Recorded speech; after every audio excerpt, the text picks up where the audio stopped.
कधी कधी आपण मनात विचार करतो की आपण लोकांसाठी एवढं सगळं करून सुद्धा लोक आपल्यासोबत वाईट का होतात. थोडं लक्षपूर्वक ऐका, सांगतो तुम्हाला.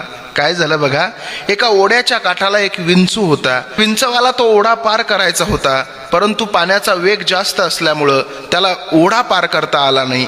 त्याच ओढ्याच्या बाजूला एक बेडक बसलेला होता. त्या बेडक्याला या विंचवानं सांगितलं, अरे दादा, मला या ओढ्यापासून पलीकडे जायचं आहे, परंतु मला जाता येत नाही. एक काम करशील का, मला या ओढ्याच्या पलीकडे जाण्यासाठी मदत करशील का. त्यावेळेस बेडक काय म्हणाला माहितीये, बेडक म्हणाला, अरे विंचवा, मी तुला या ओढ्याच्या पलीकडे जाण्यासाठी नक्की मदत केली असती, परंतु तुझा स्वभाव आहे डंक मारण्याचा. तू मला डंक मारलोस तर मी मरून जाईल. त्यावेळेस विंचू म्हणायला लागला, अरे बेडका, मी कसा तुला डंक मारल. ओढ्याच्या पलीकडे जात असताना मी जर तुला मध्येच डंक मारला तर तू बुडशील, पण तुझ्यासोबत मला सुद्धा मरावं लागेल ना, त्याच्यामुळं मी तुला डंक मारणार नाही. बेडकानं विचार केला, विंचू बोलतोय ते अत्यंत बरोबर आहे, आपण याची मदत केली पाहिजे.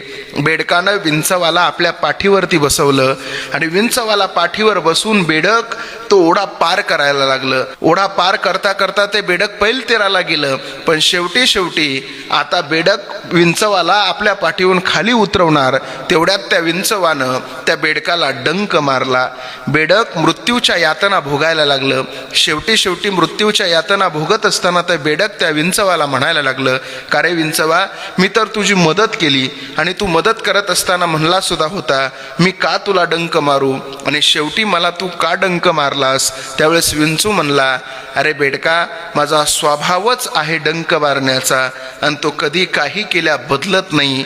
अर्थात आपल्या जीवनामध्ये आपण लोकांसाठी कितीही चांगलं कार्य करा, पण ती माणसं आपल्याला नावं ठेवल्याशिवाय राहत नाहीत.